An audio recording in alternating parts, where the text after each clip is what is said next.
السلام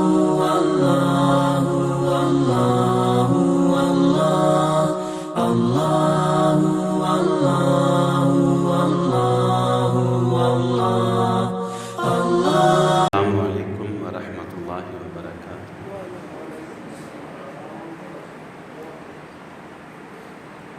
ان الحمد للہ نحمده ونستعینه ونستغفره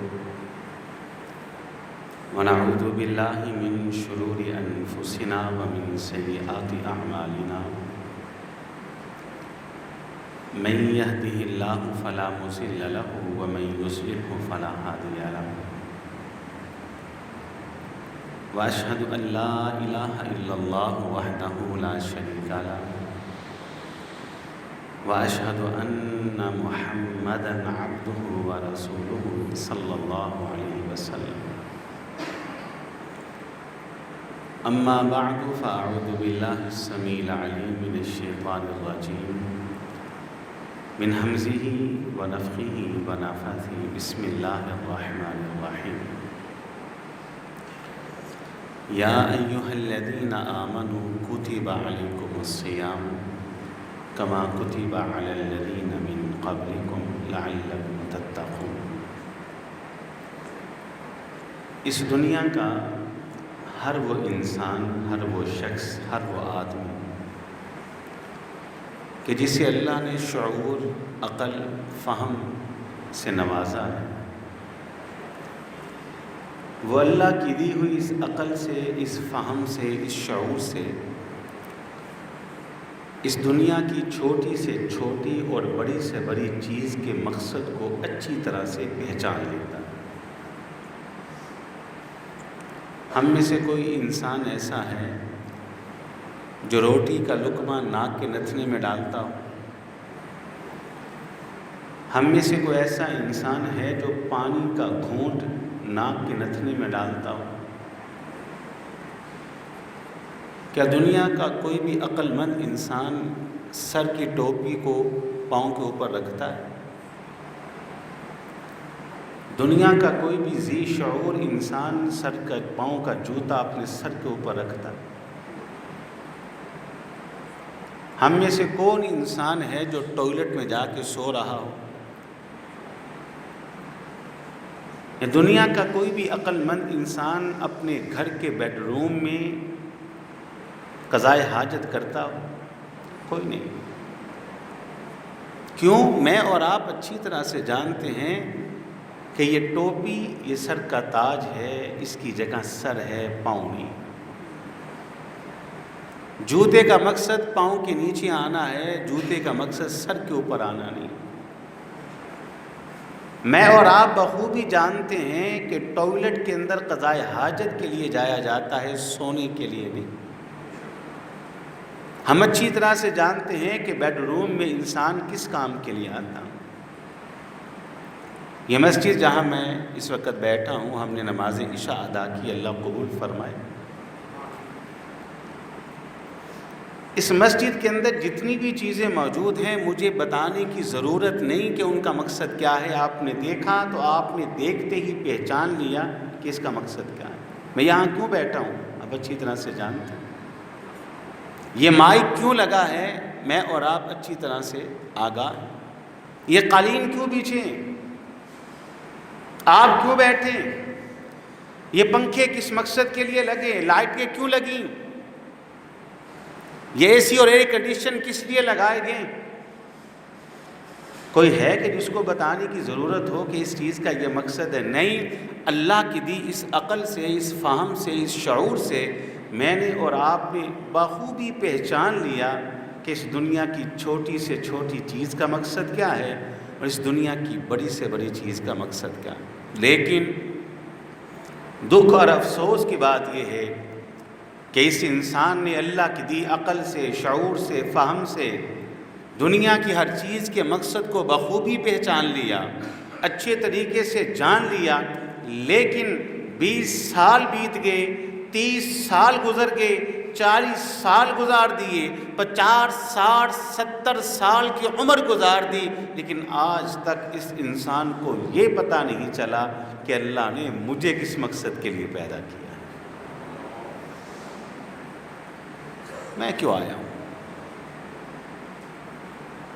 ایسا غافل انسان کہ تو دنیا کے ہر چیز کے مقصد کو پہچان گیا، تو روٹی کے لقمے کو ناک کے نتنے میں نہ ڈالے کہ بھوک لگی ہے تو منہ کے راستے پیٹ میں پھینکوں، پیاس کے وقت تو پانی کا گھونٹ ناک کے نتنے میں نہ ڈالے بلکہ منہ کے راستے اپنے حلق کی پیاس کو بجھائے، لیکن تو نے اس عقل کو استعمال کر کے اب تک یہ کیوں نہیں جانچا کہ اس پانی کے قطرے سے جب ماں کے پیٹ میں مجھ کے علقہ بنایا گیا، مضغہ بنایا گیا، میری ہڈیوں کے اوپر گوشت چڑھایا گیا، پھر مجھے یہ وجود دیا گیا، دنیا کے اندر مجھ کو بھیجا گیا، تو یہ وجود، یہ سارا کچھ اللہ نے مجھے کس مقصد کے لیے دیا ہے، میں اور آپ اب تک پہچان ہی نہیں سکے۔ پہلی بات تو یہ اپنی زندگی کے مقصد کو پہچان نہیں سکے۔ میں اکثر ایک بات کہا کرتا ہوں، آج بھی یہ بات ضرور گوش گزار کروں گا تاکہ بات ذرا کھل کے سمجھ میں آ جائے اور نکھر بھی جائے۔ اگر آپ نے غفلت کا اندازہ کرنا ہے تو میرے سمیت جتنے لوگ یہاں تشریف فرما ہیں، میری گفتگو کو سماعت فرما رہے ہیں، 2 منٹ کے لیے نا ایک عدالت لگاتے ہیں۔ ایک عدالت وہ ہوتی ہے جو دنیا میں لگتی ہے، وہاں ایک جج ہوتا ہے اور اس کی کرسی ہوتی ہے، وہاں وہ بیٹھتا ہے، کٹہرا ہوتا ہے، مجرم کھڑے ہوتے ہیں، موجود ہوتے ہیں، سامنے وکیل ہوتا ہے جو کیس لڑ رہا ہوتا ہے۔ یہ دنیا کی عدالت ہے۔ لیکن میں جس عدالت کی بات کرتا ہوں وہ عدالت ضمیر کی عدالت ہوتی ہے۔ اس عدالت میں جج بھی انسان خود ہی ہوتا ہے، مجرم بھی خود ہی ہوتا ہے، وکیل بھی خود ہی ہوتا ہے، اور سوال بھی خود سے کرتا ہے اور جواب بھی خود ہی دیتا ہے۔ وہ عدالت لگائیں، اپنے آپ کو جج کی کرسی پہ بٹھا لے، خود ہی کٹہرے میں بطور مجرم کھڑے ہو جائیے، اور ایک وکیل کی حیثیت سے خود سے سوال کرے۔ یہ کہنے والا اور سب سننے والے۔ پہلا سوال کہ تو نے جو اپنی زندگی بسر کی، 20 سال، 30 سال، 40 سال، 50 سال جو گزارے، کیا ہر وہ گناہ کے جس کا تعلق اس زبان سے ہے کوئی ہے جو اب تک تو نے نہ کیا ہو؟ پھر پوچھے خود سے کہ بتا وہ جرم اور گناہ کے جس کا تعلق ان کانوں سے ہے جو اب تک تو نے نہیں کیا؟ پھر سوال کریں کہ تیری نگاہیں گناہوں سے پاک ہیں؟ پھر پوچھئے اپنے ہاتھوں کو کہ تیرے ہاتھ گناہ سے پاک؟ سوال کریں کہ تیرے پاس کہ اپنی زندگی کا کوئی ایک دن بھی موجود ہے کہ جس دن کے اجالے میں تو نے کوئی گناہ نہ کیا ہو؟ ماضی کے اتنے سال تو نے بتائے، کوئی ایک رات تیرے پاس ایسی موجود ہو کہ جس رات کے اندھیرے میں تو نے گناہ نہ کیا ہو؟ جواب کیا آئے گا؟ ضمیر کی عدالت میں آپ خود کو جواب کیا دیں گے کہ نہیں، کوئی نہیں بچا، نہ میری تنہائی پاک ہے، نہ میری مجلس پاک ہے، نہ نگاہیں پاک ہیں، نہ زبان محفوظ ہے، نہ کان محفوظ ہے، نہ ہاتھ محفوظ ہے، نہ قدم محفوظ ہے، نہ دن پاک ہے، نہ راتیں پاک ہے۔ میں غفلت کی بات کر رہا ہوں۔ پھر سوال کریں، 5 صرف 5 منٹ خود سے سوال کرے کہ تیرے پاس 5 منٹ بھی پوری زندگی میں ایسے موجود ہیں؟ 20 30 40 50 سالہ زندگی میں 5 منٹ کیا تیرے پاس ایسے موجود ہیں کہ تو تنہائی میں بیٹھا ہو، اپنے گناہوں کو یاد کیا ہو اور مالک کے سامنے تو نے توبہ استغفار کی ہو؟ تو جواب آئے گا نہیں۔ اتنی غفلت۔ تو پہلی بات تو یہ ہے کہ انسانوں کی اکثریت اپنی زندگی کے مقصد سے بالکل غافل ہے۔ اللہ رب العزت بیان فرماتے ہیں وَمَا خَلَقْتُ الْجِنَّ وَالْإِنسَ إِلَّا لِيَعْبُدُونَ، اے انسان تجھے تو میں نے پیدا ہی اسی لیے کیا تھا تاکہ تو صرف میری ہی عبادت کرے۔ یہاں میں بات کو آگے چلانے سے پہلے ایک بات آپ کے گوش گزار کروں۔ اللہ تعالیٰ نے جب انسان کی تخلیق کا ذکر فرمایا تو اللہ نے بڑی عجیب بات ارشاد فرمائی۔ کیا کہا؟ والتین، تین کی قسم، والزیتون، زیتون کی قسم، وطور سینین، طور سینا کی قسم، وہذا البلد الامین، اور اس امن والے شہر یعنی مکہ کی قسم۔ چار قسمیں اٹھا کر مالک کہتے ہیں لقد خلقنا الانسان فی احسن تقویم، اے انسان تجھے میں نے احسن تقویم میں پیدا کیا۔ احسن تقویم کیا ہے؟ بہترین ڈھانچہ کیا ہے؟ اللہ کا ایک چیلنج ہے اس میں، وہ کیا ہے؟ احسن تقویم۔ اللہ فرماتی ہے انسان سر کے بالوں سے لے کر پاؤں کے تلوے تک یہ سارا وجود مجھ رب کا ڈیزائن کیا ہوا ہے، یہ میں نے ڈیزائن کیا، اپنے ہاتھ سے بنایا۔ کیا مطلب احسن تقویم کا؟ اس کا مطلب یہ ہے کہ جمیع کائنات کے انسان اکٹھے ہو کے آ جائیں تو انسان جو ڈیزائن تجھے میں نے دیا ہے اس سے اچھا ڈیزائن بنا ہی نہیں سکتا۔ چلیے کچھ دیر کے لیے میں اور آپ کوشش کر لیتے ہیں، یہ ڈیزائن اللہ نے دیا ہے، اس میں تھوڑی سی چینج کریں، تبدیلی کریں۔ آنکھیں دو ہیں، تین کر لیں، چلے دو ہی رہنے دیں، ایک اوپر ایک نیچے کر لیں، دو کی جگہ ایک کر دیں۔ یہ ناک ادھر ہے، تھوڑی سی اوپر لے جائیں، تھوڑی کو چینج کر لیں۔ کان دو ہیں، تین کر لیں، یا کانوں کو تھوڑا اوپر نیچے کریں، یا ایک کان غائب کر دیں۔ پھر سینے کی طرف آ جائیے، دونوں بازو ایک طرف کر دیں، ایک بازو اور بڑھا دیں، پیچھے کو بڑھا دیں، آگے کو بڑھا دیں۔ ٹانگیں ہیں ان میں تھوڑا چینج کریں، اوپر لے آئیں، نیچے کر لیں۔ اللہ کی قسم جتنے مرضی اس میں ڈیزائن چینج کریں آپ خوبصورت نہیں بلکہ ہنسی کا ایک نمونہ بن جائیں گے۔ اللہ یہ معنی فی احسن تقویم، اے انسان تجھے میں نے بہترین ڈھانچے میں پیدا کیا، عبادت کے لیے تمام تر معاملات اور چیزیں جو تم کو چاہیے تھیں تیرے وجود کے اندر رکھ دی، اور پھر اعلان کیا وما خلقت الجن والانس الا لیعبدون، اے انسان تو میرا شاہکار ہے، تو میرے ہاتھ سے بنا ہوا میرا ڈیزائن کردہ ایک وجود ہے، تیری زندگی کا مقصد ہے میرے سامنے آنا اور میری عبادت کرنا۔ پہلی بات تو یہ آج کے درس کے حوالے سے کہ میں اور آپ اور انسانوں کی اکثریت اپنی زندگی کے مقصد سے کیا ہے؟ غافل۔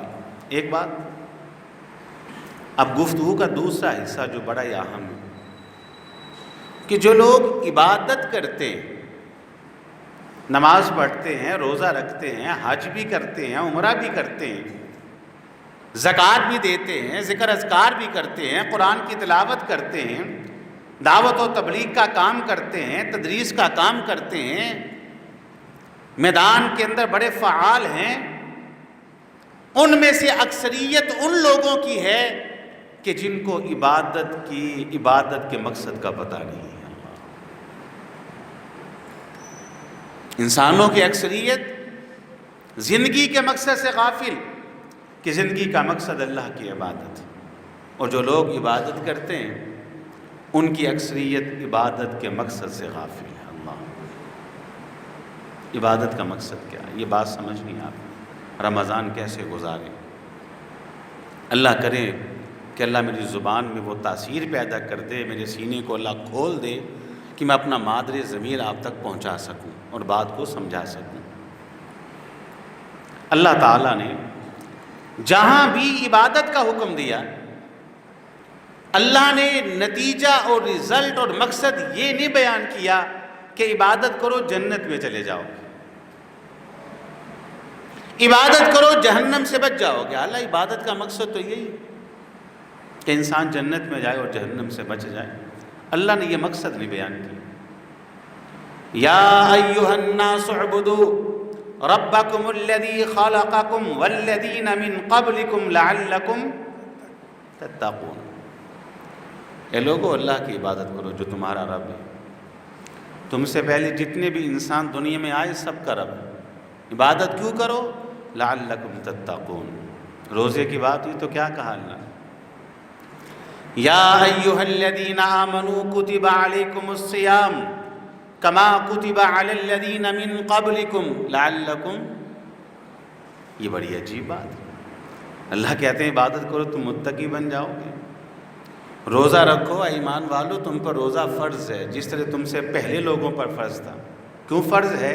لعلکم تتقون۔ بڑی عجیب بات ہے۔ اللہ نے یہ نہیں کہا کہ جنت میں جاؤ گے، جہنم سے بچا لیے جاؤ گے۔ کیا وجہ ہے؟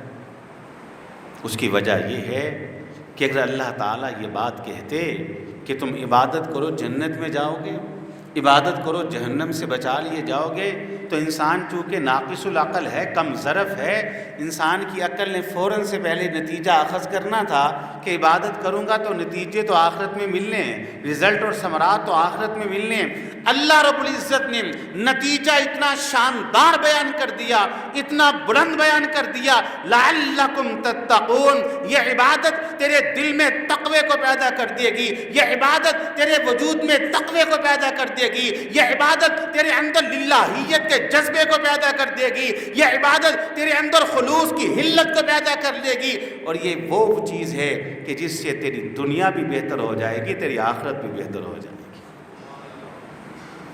دنیا بھی سدھرے گی اور آخرت بھی سدھر جائے گی۔ اللہ اکبر۔ ہاں سچ ہے، سچ ہے، اللہ کی قسم، لعلکم تتقون اللہ نے کہا ہے۔ یہ ایک ایسا زبردست نتیجہ ہے کہ جس کے رزلٹ دنیا کے اندر لاجواب ہیں، آخرت کے اندر بے مثال ہیں۔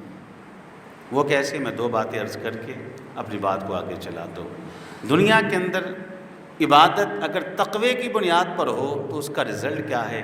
کلام اللہ کے اندر موجود ہے۔ لو ان اہل القری آمنوا واتقوا لفتحنا علیہم برکات من السماء والارض۔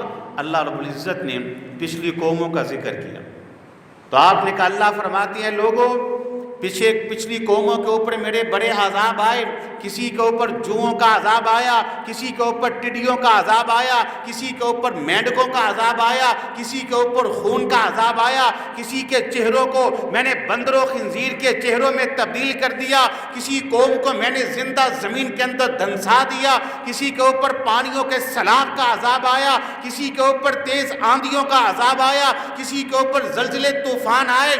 ساتھ ہی مالک کیا کہتے ہیں؟ لو ان اہل القری آمنوا واتقوا لفتحنا علیہم برکات من السماء والارض۔ اللہ کہتے ہیں جو آسمان تم کو نظر آ رہا ہے نا، اس آسمان کے اوپر میرے عذاب بھی موجود ہیں، میری برکتیں اور رحمتیں بھی موجود ہیں۔ اسی آسمان سے ایسی بارشیں اترتی ہیں جو سیلاب کی شکل اختیار کر جاتی ہیں۔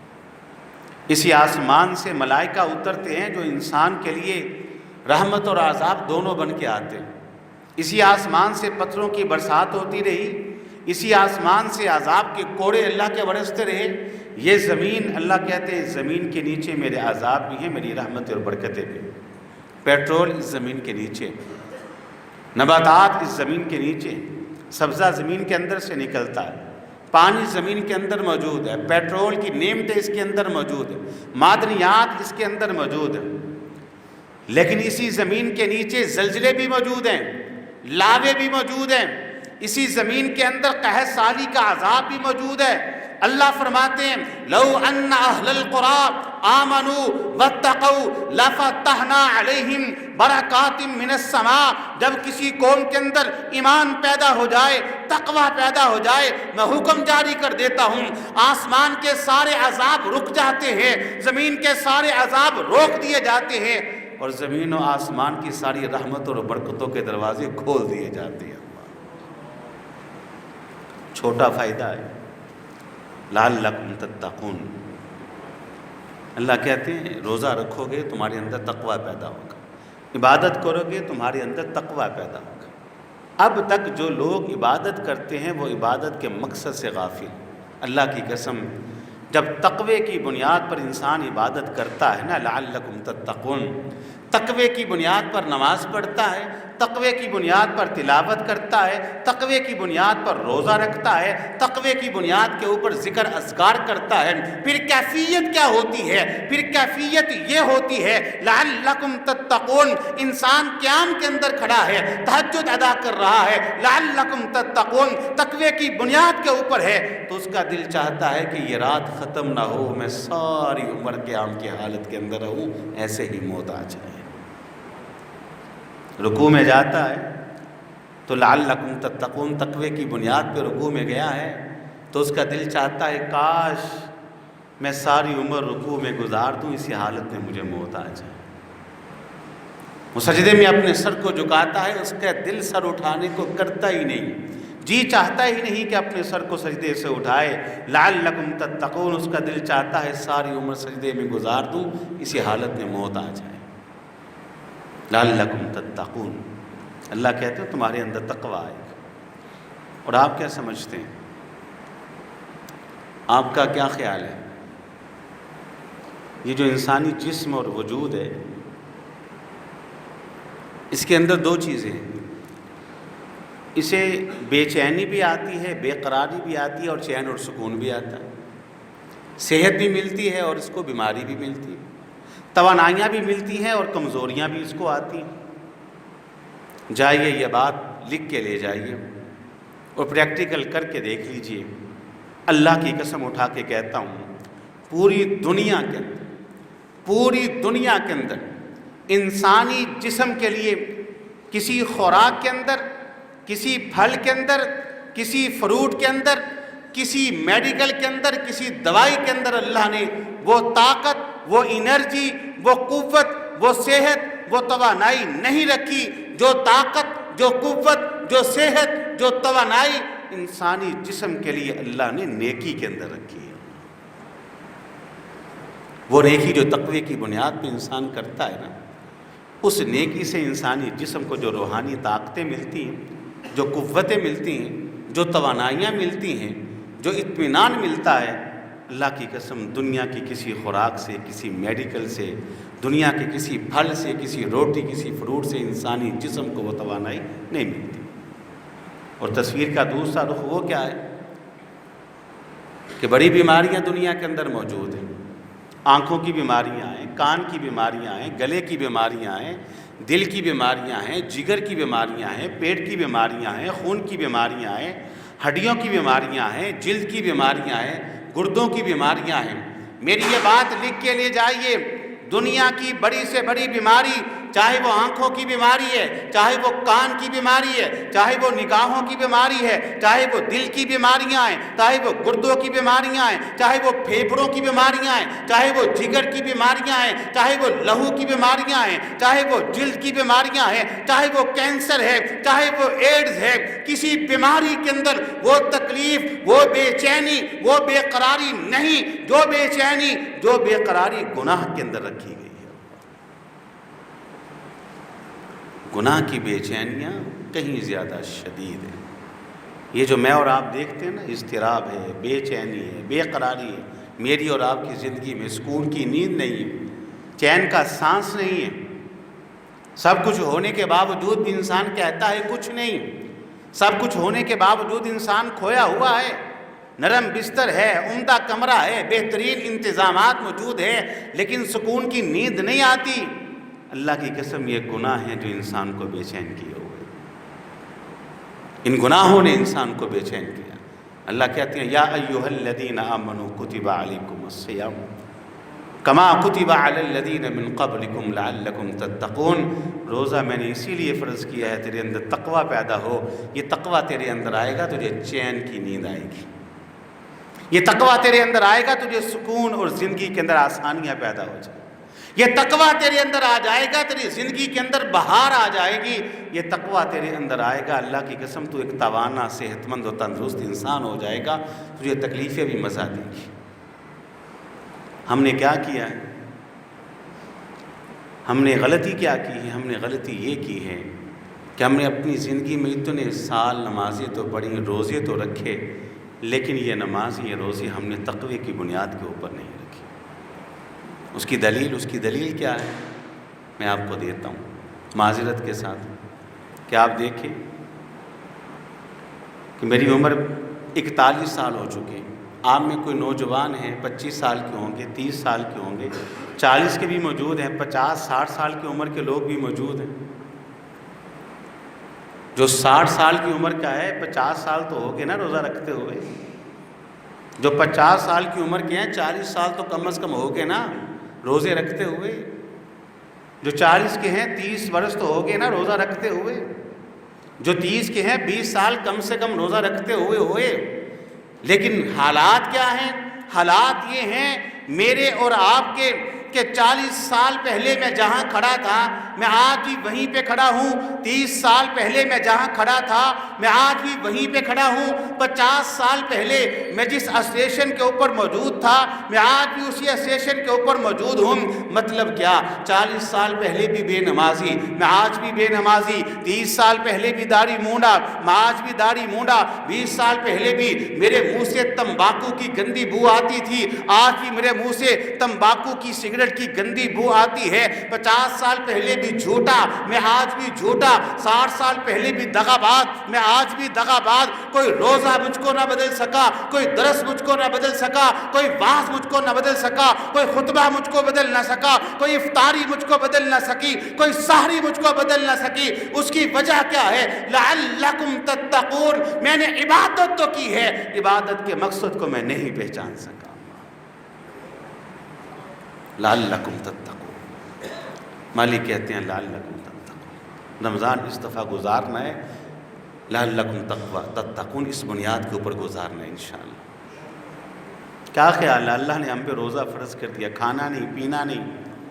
اللہ کے پاس ہم کو کھلانے کے لیے روٹی نہیں ہوتی جو 1 مہینے کا روزہ رکھ دیا، پانی نہیں ہے اللہ کے پاس، ہم کو پلا نہیں سکتے، استغفر اللہ، تو کمی واقع ہو جاتی؟ نہیں۔ ساری کائنات مل کے آ جائے، ساری خواہشات اللہ کے سامنے رکھیں، اللہ جنات، انسان، ملائکہ، چرند پرند، حیوان، حشرات الارض، ساری مخلوق کو اس کی خواہشات کے مطابق دے دے، اور اس کے خزانوں میں پھر بھی اتنی کمی واقع نہیں ہوتی جتنی کمی ایک انگلی کو، ایک انگشت کو یا ایک سوئی کو پانی کے سمندر کے اندر ڈبوئیں اور سمندر کے پانی میں جو کمی واقع ہو جاتی ہے، مالک کے خزانوں میں اتنی کمی بھی واقع نہیں ہوتی۔ روزہ کیوں فرض کیا؟ لعلکم تتقون، تو سدھر جائے، تو سدھر جائے، لعلکم تتقون۔ ہم کیا کرتے ہیں؟ کیا کرتے ہیں؟ رمضان کا چاند نظر آتا ہے، جیسے ہی رمضان کا چاند نظر آتا ہے، چاند میں نے اور آپ نے رمضان کا دیکھا ہے، تیاری عید کی شروع کر دیتے ہیں۔ استغفر اللہ، معذرت کے ساتھ، چاند کس کا دیکھا ہے؟ رمضان کا۔ تیاری کس کی شروع کر دی؟ عید کی۔ کتنے کپڑے ہونے چاہیے؟ عید کے دن ہے، کہاں کہاں جانا ہے؟ 4 تو ہونے چاہیے، 5 ہونے چاہیے۔ درزی کے پاس پہنچے گا، تیرے پاس وقت تو ہے نا، میرے تاج 4-5 جوڑے تو سیاہی کر دے گا نا، جوتا کون سا پہنا ہے، پھر اس کے بعد میں نے یہ کرنا ہے، وہاں میں نے سیر و تفریح کے لیے جانا ہے، کاغان جانا ہے، ناران جانا ہے، کلام جانا ہے، سوات جانا ہے، میں نے عید کی چھٹیوں کو سیلیبریٹ کرنا ہے، میں نے ان کے اندر انجوائے کرنا ہے۔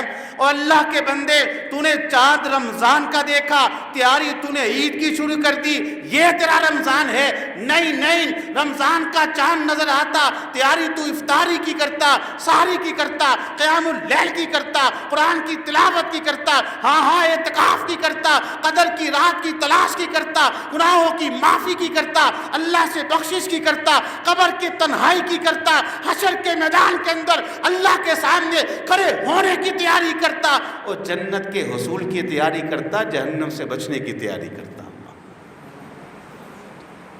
تو کم ظرف نکلا کہ تجھے رحمتوں کا خزانہ 1 مرتبہ نہیں درجنوں مرتبہ 20 مرتبہ ملا، اور تو ہر بار رمضان کا چاند دیکھ کر کتنا کم ظرف ہے، کتنا چھوٹا ہے تو، کہ تو لباس کی فکر میں لگ گیا، جوتے کی فکر میں لگ گیا، تو کپڑے کی فکر میں لگ گیا، تو چھٹیوں کی فکر میں لگ گیا، جو اس کی تیاریوں کی فکر میں لگ گیا۔ کاش کہ مجھے اور آپ کو علم ہو جاتا کہ کیا آ رہا ہے اور اپنے ساتھ رمضان کا مہینہ کیا کچھ لا رہا ہے۔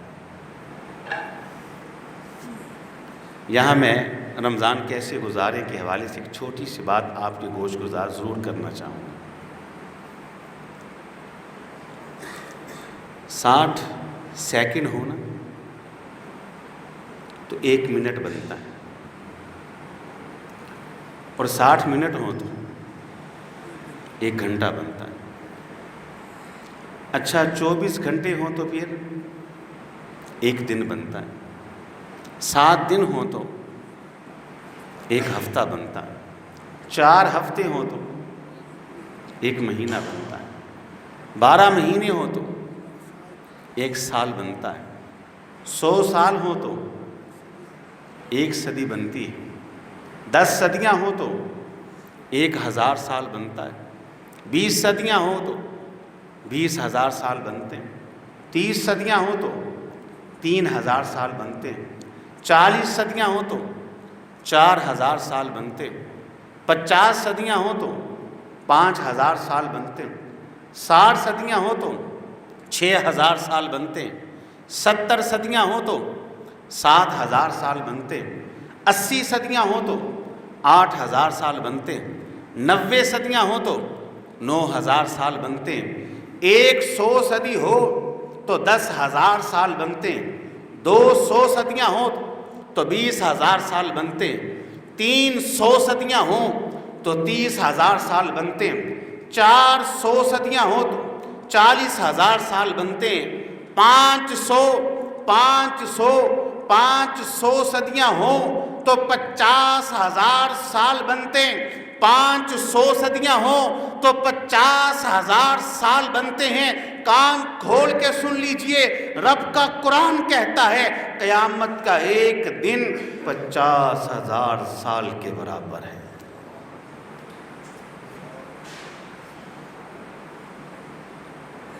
کو بات سمجھ میں آئی ہے؟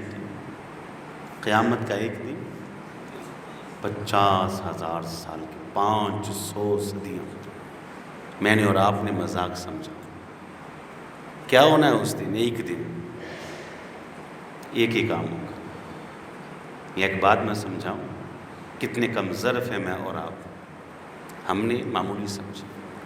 آپ یہ تصور کریں، میں اور آپ تصور کریں کہ نبی علیہ الصلوۃ والسلام جس دن دنیا میں تشریف فرما تھے، تشریف لائے تھے، اس دن قیامت قائم ہو گئی۔ تصور کریں، فرض کر لیں، کتنے زمانے گزر گئے، کتنی صدیاں گزر گئیں، کتنے دور گزر گئے۔ اللہ کی قسم، اگر جس دن اللہ کے رسول اس دنیا میں تشریف لائے تھے اس دن قیامت قائم ہوتی اور قیامت کا دن شروع ہو جاتا، تو آج کے دن تک قیامت کے اندر فجر کی اذان کا وقت بھی نہیں ہوا۔ اللہ نہیں بات سمجھے؟ 50,000 سال کے برابر وہ ایک دن ہے، تو اللہ کے رسول سے لے کر اب تک کتنے سال ہوئے؟ 14، 1,500 سال بھی نہیں ہوا۔ قیامت کے دن میں 48,500 سال باقی، تب سے لے کر اب تک صدیاں گزر گئیں۔ قرآن کہتا ہے 50,000 سال کے برابر ایک دن، یہاں 1,500 سال گزرا ہے، ابھی 48,500 قیامت میں باقی۔ میں نے اور آپ نے مذاق سمجھا ہوا ہے، اور اس کو سامنے رکھ کر رمضان زندگی بسر کریں۔ وہاں ایک ہی کام ہونا ہے، اور وہ کام کیا ہے؟ اقرأ کتابک کفا بنفسک اليوم علیک حسیبا، فردن فردن، تنہا تنہا، اکیلے اکیلے مالک کے سامنے کھڑے ہو کر 60، 70، 80 سال زندگی کا حساب دینا ہے، اور ایک ہی سوال ہوگا، تجھے زندگی دی تھی، بتا میرے حکم کے مطابق گزاری ہے یا میرے حکموں کی مخالفت کی ہے؟ ٹھکانے دو ہیں، یا جنت ہے یا جہنم ہے۔ اعمال نامہ پڑھ، خود ہی فیصلہ کر کے تو جنت کے لائق ہے کہ جہنم کے لائق ہے۔ ہم نے مذاق سمجھا، ایک ہی کام ہونا۔ رمضان کیسے گزارے؟ ماہ رمضان، اس رمضان کو روایتی رمضان میں اور آپ نہ گزاریں۔ غفلت سے اٹھے، ہوش کے ناخن لیں، بڑی غفلت گزار لیں، لائیے میں آپ کو آخر میں چلتے چلتے بتاتا ہوں کیسے گزارا۔ رمضان کی آمد سے پہلے ہی تیاری کر لینی چاہیے، ویسے تو موت کے حوالے سے آخرت کی تیاری وہ تو ہر وقت ہونی چاہیے۔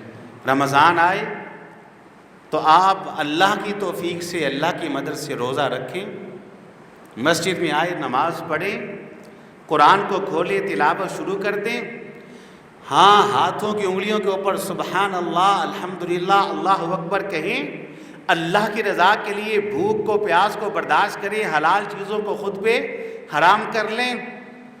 کھانا حلال ہے، اللہ نہیں، میرے اوپر حرام نہیں کھاؤں گا، پینا حلال اللہ نہیں پیوں گا، بیوی حلال اللہ نہیں پاس جاؤں گا، حلال چیزوں کو اپنے اوپر حرام کر لیا، اللہ کا حکم ہے۔ اس عزم کے ساتھ رمضان گزارے کہ اے مالک رمضان آیا، ماضی میں غفلتیں ہوئیں، ماضی میں کوتاہیاں ہوئیں، ماضی میں سستیاں ہوئیں، میں مسجد میں آیا، وعدہ کرتا ہوں آخری سانس تک یہ سر آپ کے سامنے اب جھکتا ہی رہے گا، وعدہ کرتا ہوں آخری ہچکی تک یہ کمر رکوع کی حالت میں آپ کے سامنے خم ہوتی رہے گی، وعدہ کرتا ہوں کہ رب کے قرآن کی تلاوت کا آغاز کیا ہے، اے اللہ مرتے دم تک کوئی صبح ہو، کوئی دوپہر، کوئی شام، کوئی دن، کوئی رات نہیں گزرے گا، ہر روز قرآن کی تلاوت کروں گا۔ اے اللہ وعدہ کرتا ہوں کہ تیرے حکم سے حلال چیزوں کا اپنے اوپر حرام کر دیا ہے، اے اللہ وعدہ کرتا ہوں وعدے کی پابندی کروں گا، ساری عمر جو تو نے دائمی حرام کیا ہے کبھی اس کے قریب نہیں جاؤں گا۔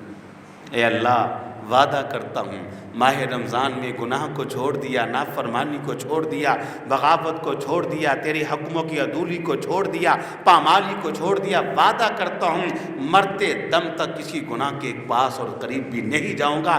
یہ ہے روزے کا مقصد، لعلکم تتقون، تیرے اندر یہ جذبہ پیدا ہو جائے۔ رمضان ایسے گزارے انشاءاللہ۔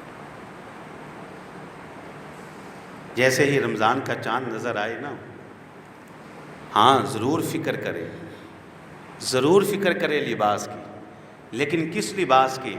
جیسے ہی رمضان کا چاند نظر آئے تو اللہ کے بندو جنت کے لباس کی کوشش کر لو۔ جیسے ہی رمضان کا چاند نظر آئے جنت کے حصول کے لیے کوشش کرے، اس کی تیاری کرے۔ پھر آپ کے خیال میں کیا خیال ہے؟ رمضان جب گزرتا ہے تو رمضان کا جو اگلا دن ہوتا ہے مسلمانوں کا کون سا دن ہوتا ہے؟ عید کا دن ہوتا ہے، یوم العید، خوشی کا دن، اور اسی کی ہم نہ کم اور نہ کار کم ظرف تیاری کرتے ہیں۔ لیکن میں بتاؤں وہ عید کا دن نہیں ہوتا، اصل عید کا دن ہاں ہے مسلمانوں کی خوشی کا دن، عید کا دن، لیکن وہ حقیقی عید کا دن نہیں۔ اصل عید کا دن کون سا ہے؟ میں بتاتا ہوں۔ اصل عید کا دن وہ ہوگا جب مالک اعلان کریں گے محشر کے میدان میں، کہاں ہیں میری خاطر روزہ رکھنے والے، کہاں ہیں میری رضا کے لیے تہجد ادا کرنے والے، کہاں ہیں نمازیں ادا کرنے والے، کہاں ہیں میری اطاعت و فرما برداری کرنے والے، کہاں ہیں قرآن کو سینے سے لگانے والے، کہاں ہیں میری زندگی ساری زندگی میرے حکم کے مطابق گزارنے والے۔ آ جائیں، نمازیں قبول کر لی، روزے قبول کر لیے، اعتکاف قبول کر لیے، صدقہ خیرات قبول کر لیا، ساری عبادت بندگی قبول کر لی، جنت میں داخل ہو جاؤ۔ اہل ایمان جنت میں جائیں گے، پہننے کے لیے حریر و ریشم کی پوشاکیں مل جائیں گی، خدمت کے لیے غلمان مل جائیں گے، رفاقت کے لیے جنتی عورتیں مل جائیں گی، رہنے کے لیے سونے چاندی کے اینٹوں سے بنے محلات تعمیر کر دیے جائیں گے، پینے کے لیے دودھ کی نہروں کو جاری کر دیا جائے گا، شہد کی نہروں کو جاری کر دیا جائے گا، شراب طہورہ کی نہروں کو جاری کر دیا جائے گا، پانی کی نہروں کو جاری کر دیا جائے گا، تمام اقسام و انواع کے میوہ اور پھل کو اللہ تعالیٰ تیار کر دیں گے۔ اعلان ہوگا جنتیوں کوئی خواہش تو نہیں ہے، کوئی تمنا تو نہیں ہے، کوئی آرزو تو نہیں ہے۔ جنتی کہیں گے اللہ جنت کی نعمتوں نے ہر خواہش کو پورا کر دیا، ہر تمنا کو پورا کر دیا، ہر آرزو کو پورا کر دیا، اب کوئی خواہش بچی نہیں، کوئی آرزو بچی نہیں، کوئی تمنا بچی نہیں۔ مالک کہیں گے زندگی کے اندر جس رب کے لیے روزہ رکھتے رہی اس کو دیکھنا نہیں، جس اللہ کی رضا کے لیے بھوکے پیاسے رہے اس کو دیکھنا نہیں، جس اللہ کی رضا کے لیے راتوں کی نیند قربان کرتے رہے اس کا دیدار نہیں کرنا، جس اللہ کی رضا کے لیے صدقہ خیرات کرتے رہے اس کو دیکھنا نہیں. وجوہ یومئذ ناظرہ الی ربہا ناظرہ. سارے پردے ہٹا دیے جائیں گے, رکاوٹیں ختم کر دی جائیں گی. اہل ایمان جنت کے اندر اپنی نگاہوں سے اللہ کا دیدار کریں گے. کعبہ کے رب کی قسم ہے, جب اہل ایمان, جب اہل جنت میں داخل ہونے کے بعد اپنی آنکھوں سے رب کا دیدار کریں گے, اصل عید کا دن تو وہ ہوگا. اصل تو یوم العید وہ ہوگا, اصل خوشی کا دن تو وہ ہوگا. تو کیا خیال ہے, اس بار ذرا تبدیل نہ کر لیں اپنے زاویے کو, اپنے معیار کو تبدیل کر لیں. رمضان کا چاند نظر آئے, اصل عید کے دن کی تیاری شروع کر دیں. رمضان کا چاند نظر آئے, اللہ کے دیدار کے حصول کی تیاری شروع کر دیں. بڑا لمبا پروسیس, میں نے کہا 50,000 سال کے برابر ایک دن ہے, اس دن کی تیاری شروع کر دیں. اور مرنے کے بعد قیامت کی صبح تک جو تنہائی میں وقت بسر کرنا ہے, قبر کی تنہائی, قبر کا اندھیرا, قبر کی تاریکی, اور اس قبر کی تیاری شروع کر دیں. اللہ کی قسم رمضان اس بار ہم ایسے گزاریں, ایسے گزاریں. یہی تو اللہ نے بیان کیا, یا ایھا الذین آمنوا کتب علیکم الصیام کما کتب علی الذین من قبلکم لعلکم تتقون. یہ تقوی تجھے بچائے گا. تقوی دنیا کے اندر تمہیں حلال و حرام کی تمیز سکھائے گا, اچھے برے کا فرق سمجھائے گا.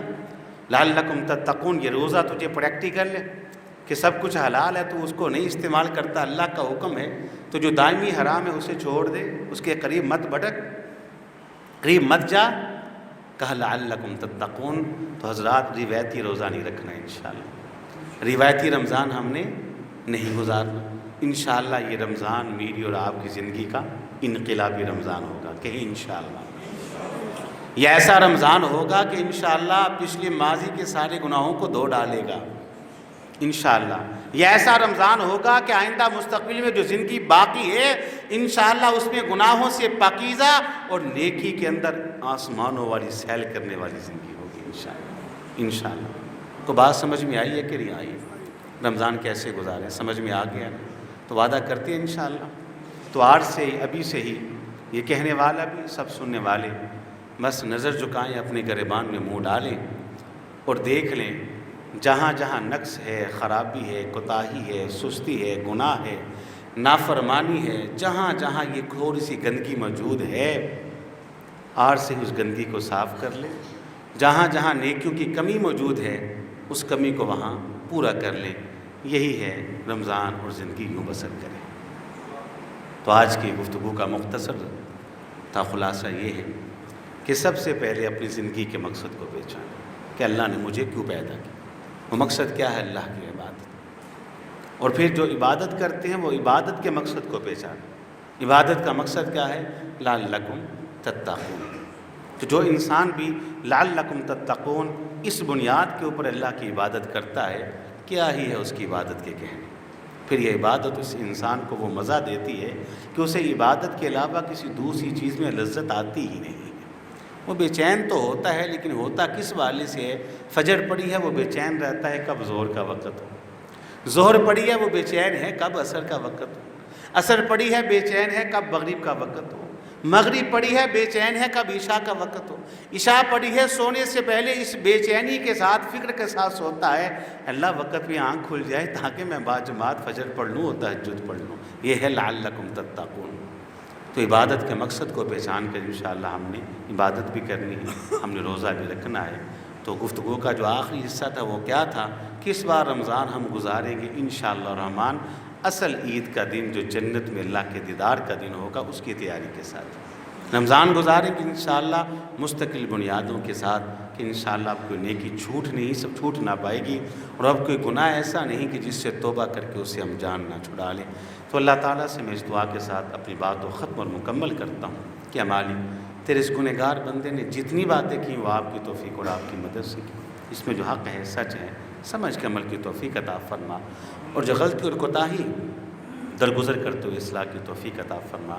وآخر دعوانا الحمدللہ رب العالمین. دعا کر جی کر لے جی. السلام علیکم.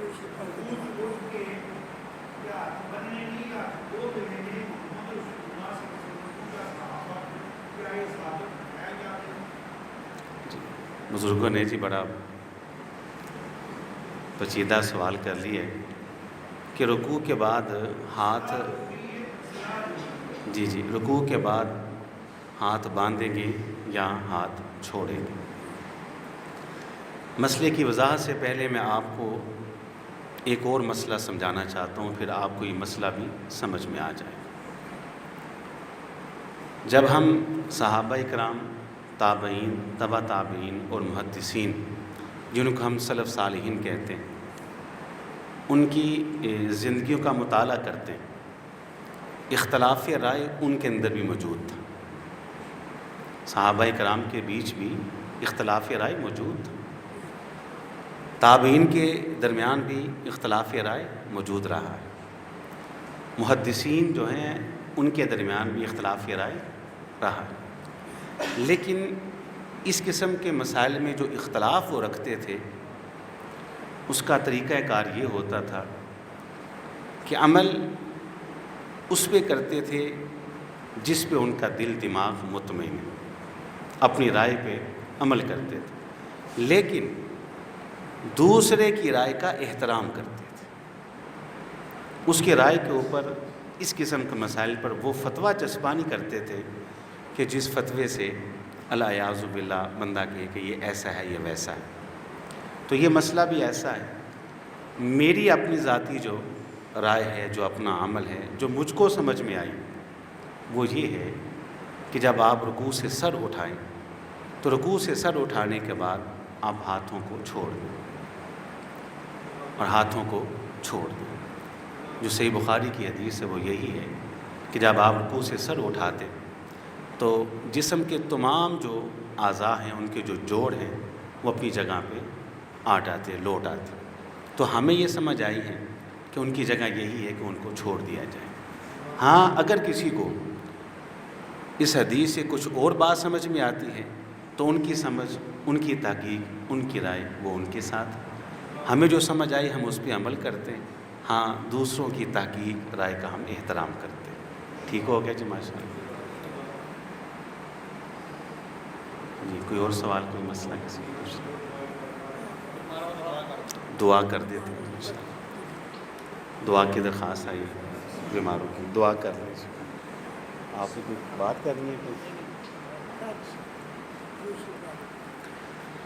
الحمدللہ رب العالمین الرحمن الرحیم مالک یوم الدین، اللہم صلی علی محمد وعلی آل محمد کما صلیت علی ابراہیم وعلی آل ابراہیم انک حمید مجید، اللہم بارک علی محمد وعلی آل محمد کما بارکت علی ابراہیم وعلی آل ابراہیم انک حمید مجید، اللہم اغفر لنا وللمؤمنین والمؤمنات والمسلمین والمسلمات، اللہم الف بین قلوبہم واصلح ذات بینہم، اللہم انک عفو کریم تحب العفو فاعف عنا، یا حی یا قیوم برحمتک نستغیث، اللہم اشف مرضانا ومرضى المسلمین، اذہب الباس رب الناس واشف انت الشافی، لا شفاء الا شفاؤک شفاء لا یغادر سقما۔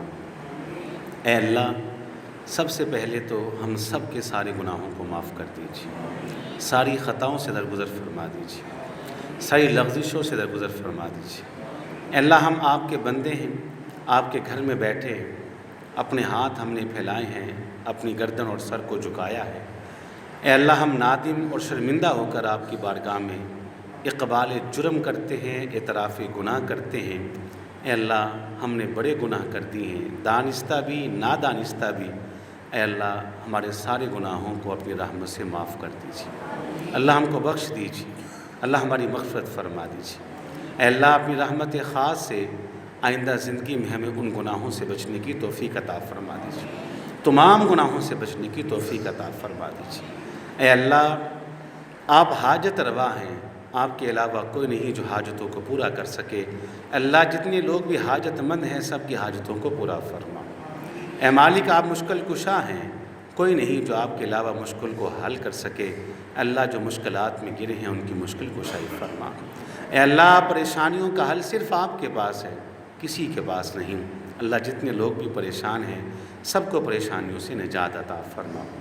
اے اللہ، تکلیفیں صرف آپ ہی رفع کر سکتے ہیں، آپ کے علاوہ کوئی نہیں کر سکتا۔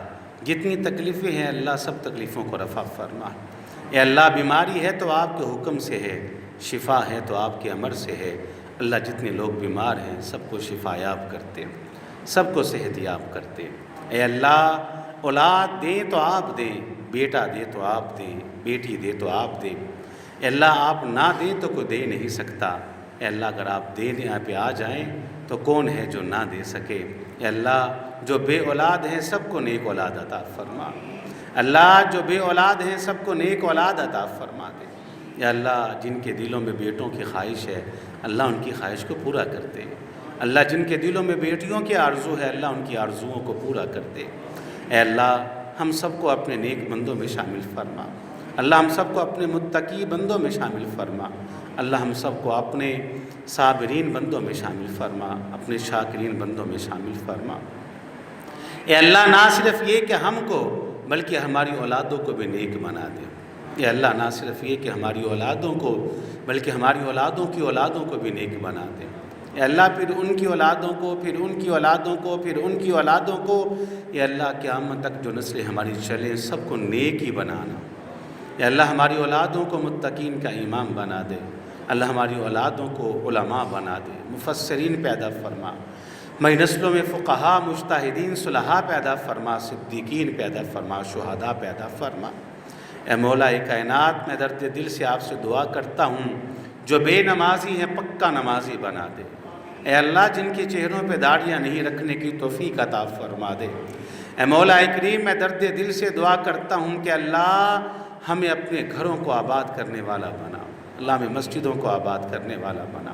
اللہ نوجوانوں کی اصلاح فرما، اللہ بزرگوں کی اصلاح فرما، اللہ علماء کی اصلاح فرما، اللہ خواتین کی اصلاح فرما۔ اللہ ہم سب کے گھروں میں برکات کا نزول فرما، رحمتوں کا نزول فرما۔ اے اللہ میں آخر میں درد دل سے آپ سے دعا کرتا ہوں، اے اللہ زندگی دینا تو ہدایت والی زندگی دینا، سعادت والی زندگی دینا، نیکی والی زندگی دینا، ایمان والی زندگی دینا۔ اے اللہ موت آئے تو ایمان کی بہترین حالت میں موت آئے۔ اے اللہ موت دینا تو ایمان کی بہترین حالت میں موت دینا۔ اے اللہ موت دینا تو ایمان کی بہترین حالت میں موت دینا۔ اے اللہ لا الہ الا اللہ اس کلمے کو ہماری زبان کا آخری ورد اور وظیفہ بنا دینا۔ لا الہ الا اللہ ہماری زبان کا آخری کلمہ اور کلام بنا دینا۔ ربنا تقبل منا انک انت السمیع العلیم وتب علینا انک انت التواب الرحیم۔ صلی اللہ تعالی علی خیر خلقہ محمد وعلی آلہ واصحابہ اجمعین، آمین برحمتک یا ارحم الراحمین۔ اللہ